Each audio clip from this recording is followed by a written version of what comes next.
this video, I wanted to introduce to you the concept of rhythmic subdivision, and then I wanted to show you two basic fundamental rhythm patterns that you can use today to start writing and performing songs.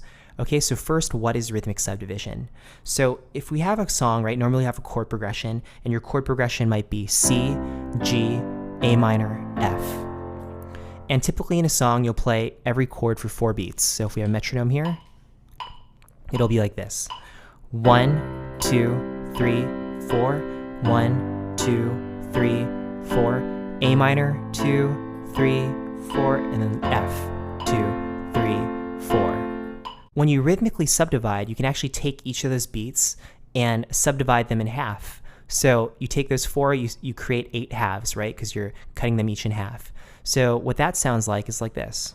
1 and 2 and 3 and 4 and 1 and 2 and 3 and 4 and 1 and 2 and 3 and 4 and 1 and 2 and 3 and 4 and. If you cut that in half again, you get 16th note subdivision because now you're cutting those halves in halves and you get 4 parts per beat. So this is what 16th notes would sound like. 1 E and a, 2 E and a, 3 E and a, 4 E and a, 1 E and a, 2 E and a, 3 E and a, 4 E and a, 1 E and a, 2 E and a, 3 E and a, 4 E and a, E and a, 2 E and a, 3 E and a, 4 E and a. So this is important because different songs that you'll encounter and you'll hear on the radio, they'll either be rhythmically subdivided in 8th notes or 16th notes. So in the song, you'll have the bass player, the drummer, you'll have strings, you'll have the guitarist, the piano, and each song at its most fundamental level is either 8th notes or 16th notes. And what you can really hear that is in the bass player. So if the bass player is playing a lot of 8th notes, then you know the song's going to be rhythmically subdivided in 8th notes. If you hear the bass player playing a lot of 16th notes, then you know the song is 16th note subdivided. And that's important because that dictates what you're going to play on the piano. So if your song is 8th note subdivided, you're going to be playing 8th note rhythms on the piano. If your song is 16th note subdivided, you're going to be playing 16th note rhythms on the piano. To play these patterns, you don't have to play every single 8th note or every single 16th note. So you don't have to go 1 and 2 and 3 and 4 and for it to be 8th note subdivided. You can also play variations of it where you don't have to play every single 8th note. So here's an example of that. 1 and 2 and 3 and 4 and 1 and 2 and 3 and 4 and 1 and 2 and 3 and 4 and 1 and 2 and 3 and 4 and 1 and 2 and 3 and 4 and.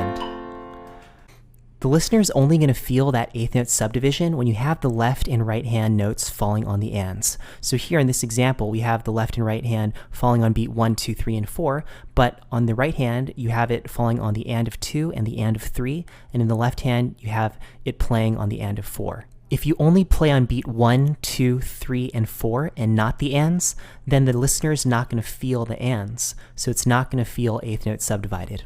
Same thing for 16th note subdivision. They're only going to feel it if you're playing notes on the E's and the U's. This becomes really important when you're just singing and playing the piano alone because the listener doesn't have the drums and the bass and the strings to communicate that subdivision, so they're only going to feel it from the piano. Here's an example of a song that's 16th note subdivided. 1 E and a, 2 E and a, 3 E and a, 4 E and a, 1 E and a, 2 E and a, 3 E and a, 4 E and a, 1. So those were two a little bit more complicated patterns, right? Especially the 16th note pattern that I showed you. I'm going to show you right now 2 basic fundamental patterns, one 8th note pattern and one 16th note pattern. Okay, so first I'm going to show you the 8th note pattern. So what you want to do is say our chord progression is C, G, A minor, F, right? So basically what we want to do is we want to take the C chord and you want to play the top 2 notes and then the bottom note, right? So this is an inversion of C, right? Because this is C, this is the first inversion, that's in second inversion, right? So you take the top 2 and the bottom, and this is the ballad 8th note pattern. So it's like this. 1 and 2 and 3 and 4 and 1, 2 and 3 and 4 and 1, 2 and 3 and 4 and 1 and 2 and 3 and 4 and. See, it's pretty simple. So you just go top 2, bottom note, top 2, bottom note, whatever inversion you're in. So if you're here, right, you can go like this. If you do this inversion of C, you can go top 2, bottom 1, and then this inversion of C. You can also do variations of this. So instead of the top 2 and the bottom 1, you can go outside, inside, like this. See that?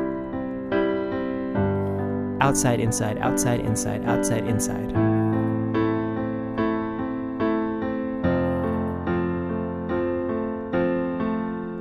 Okay, so that's a basic fundamental eighth note pattern, and you can use this when you're playing slower songs or ballads.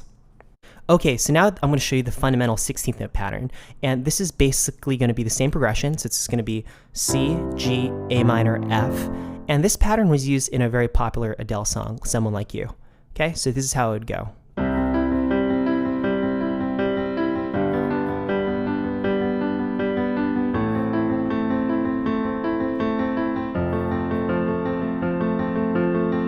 So you're basically playing every single 16th note, right? It's 1 E and a, 2 E and a, 3 E and a, 4 E and a, 1 E and a, 2 E and a, 3 E and a, 4 E and a, 1 E and a, 2 E and a, 4 E and a.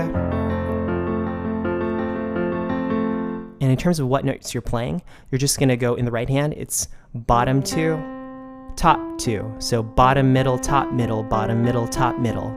So bottom, middle, top, middle, whatever inversion you're in, right? It's always going to be bottom, middle, top, middle. And you're just playing 16th notes, so straight 16th notes. Bottom, middle, top, middle, bottom, middle, top, middle. Okay, so that's it. That's what rhythmic subdivision is. So you're going to have things in 8th note or 16th note subdivided, and because of that, depending on the song, you're going to play the 8th note or 16th note rhythm, whether it's a basic rhythm like the ones I showed you, or more advanced rhythms where you're involving more of your left hand. Okay, but those are the two basic ones. You can start applying them in your songwriting and also your performing today. Okay, so thank you for watching, and I'll see you in the next one.